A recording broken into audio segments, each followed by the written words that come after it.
মহাকাশ থেকে আমাদের চিরচেনা সবুজ পৃথিবীকে দেখলে মনে হয় এটি যেন এক বিশাল মহাজাগতিক বাতি, যা মৃদু নিয়ন আলোয় অনবরত জ্বলছে। মার্কিন মহাকাশ গবেষণা সংস্থা নাসার স্যাটেলাইটে থাকা বিশেষ স্পেকট্রোমিটারের মাধ্যমে সম্প্রতি বিজ্ঞানীরা পৃথিবীর উদ্ভিদের ভেতরে থাকা এক অদ্ভুত আভা বা গ্লো আবিষ্কার করেছেন, যা খালি চোখে দেখা অসম্ভব।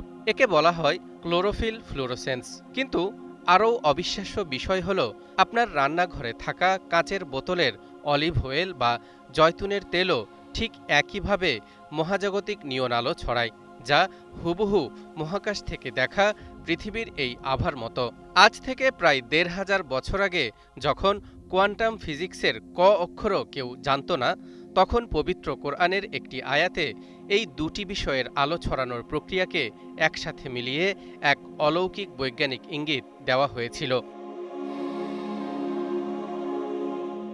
সাধারণত আমরা রাস্তাঘাট চেনার জন্য জিপিএস বা গুগল ম্যাপ ব্যবহার করি, কিন্তু নাসার কাছে এমন এক মানচিত্র আছে যার নাম ফ্লুরোসেন্স ম্যাপ। একটি জাপানি স্যাটেলাইটের ডেটা ব্যবহার করে তৈরি এই মানচিত্রটি পৃথিবীর সমস্ত উদ্ভিদের ভেতরের অবস্থার কথা নিখুঁতভাবে বলে দিতে পারে।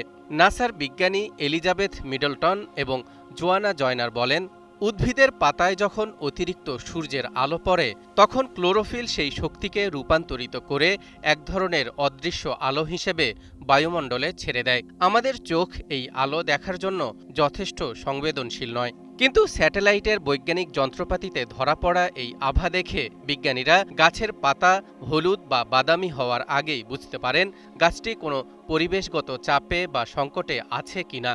এক কথায়, গাছ কতটা সুস্থ আছে এবং তার ভেতরে ঠিকমতো খাবার তৈরি হচ্ছে কিনা তা সরাসরি বোঝার উপায় হলো এটি।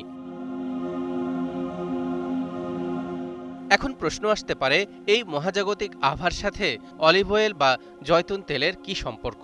এর উত্তর হলো, বীজ থেকে তৈরি অন্যান্য তেলের তুলনায় জয়তুনের তেল বা অলিভ অয়েল সম্পূর্ণ আলাদা, কারণ এটি সরাসরি ফল থেকে নিংড়ে নেওয়া হয়। আর এই কারণেই এতে প্রাকৃতিকভাবেই ক্লোরোফিল নামের সেই সবুজ রঞ্জক পদার্থটি থেকে যায়। সাধারণ আলোয় এই তেলকে নিস্তেজ বা সাধারণ মনে হলেও একটি অন্ধকার ঘরে স্বচ্ছ গ্লাসে রাখা জয়তুনের তেলের উপর যদি গ্রিন লেজার বা আল্ট্রাভায়োলেট রশ্মি ফেলা হয়, তবে চট করে সেই তেল থেকে লাল রঙের এক তীব্র আভা বের হতে দেখা যায়। এমনকি ইন্টারন্যাশনাল অলিভ কাউন্সিল এবং মার্কিন যুক্তরাষ্ট্রের national institute of standards and technology সহ বিশ্বের বিভিন্ন মান নিয়ন্ত্রণকারী সংস্থাগুলো জয়তুন তেলের বিশুদ্ধতা পরীক্ষা করার জন্য এই আল্ট্রাভায়োলেট ল্যাম্পের আলোকেই অফিসিয়াল পদ্ধতি হিসেবে স্বীকৃতি দিয়েছে। মহাকাশ থেকে দেখা পৃথিবীর এই আভা কিংবা লেজার লাইটের নিচে জয়তুনের তেলের এই চমকপ্রদ উজ্জ্বলতা, এই পুরো বিষয়টির পেছনে কাজ করে আধুনিক পদার্থবিজ্ঞানের অন্যতম জটিল শাখা কোয়ান্টাম মেকানিক্স। এবার তাকানো যাক পবিত্র কোরআনের সূরা নূরের ৩৫ নম্বর আয়াতের দিকে, যেখানে বলা হয়েছে, আল্লাহু নূরুস সামাওয়াতি ওয়াল আরদ مثل نوره كمشكاة فيها مصباح المصباح في زجاجة الزجاجة كأنها كوكب دري يوقد من شجرة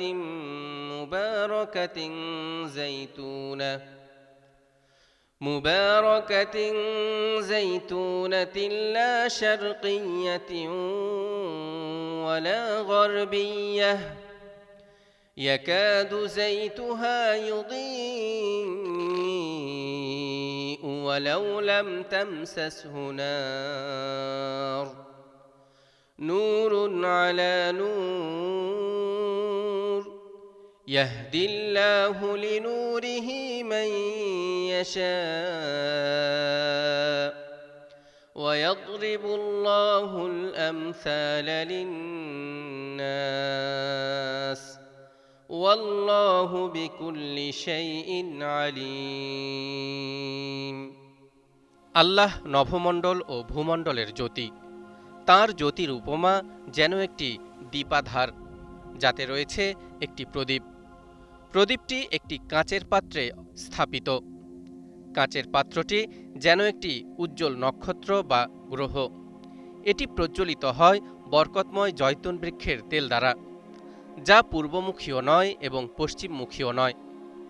এর তেল যেন অগ্নি স্পর্শ না করলেও আলোর স্ফুরণ ঘটায়।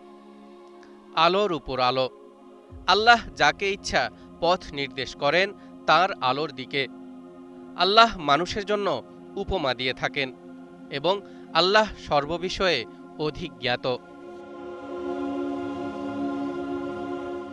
দর্শক, একটু গভীরভাবে লক্ষ্য করুন।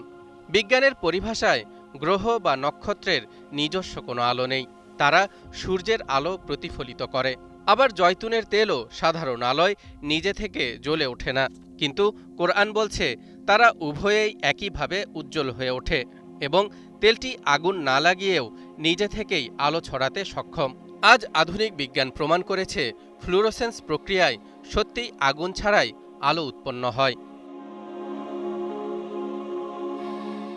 সবচেয়ে বড় চমকটি লুকিয়ে আছে আয়াতের শেষ অংশে, নূরুন আলা নূর বা আলোর উপর আলো এই স্থানে। কোয়ান্টাম ফিজিক্সের একটি অত্যন্ত গুরুত্বপূর্ণ নীতি হল কোহেরেন্স এবং সুপারপজিশন। যখন দুটি আলোক তরঙ্গ একই কম্পাঙ্ক ও তরঙ্গ দৈর্ঘ্য নিয়ে একে অপরের উপর আপতিত বা সমাপতিত হয়, তখন তারা একটি স্থায়ী দশা তৈরি করে। অভিধানে সুপারপজিশন শব্দের আক্ষরিক অর্থ হল the placement of one thing above or on top of another, বা একটির উপর আরেকটির অবস্থান। কোরআন যখন বলছে আলোর উপর আলো, তখন তা মূলত আলোক তরঙ্গের এই কোয়ান্টাম সুপারপজিশনকেই নির্দেশ করছে, যা লেজার বা ফ্লুরোসেন্স আলোর মূল ভিত্তি। আজ থেকে ১৪০০ বছর আগে মরুভূমিতে দাঁড়িয়ে আধুনিক লেজার প্রযুক্তি, আল্ট্রাভায়োলেট রশ্মি কিংবা কোয়ান্টাম ফিজিক্সের এই নিখুঁত উপমা দেওয়া কি একজন সাধারণ মানুষের পক্ষে সম্ভব ছিল? হজরত মুহাম্মদ সাল্লাল্লাহু আলাইহি ওয়াসাল্লাম কি কোনো কোয়ান্টাম ফিজিসিস্ট ছিলেন? অবশ্যই না।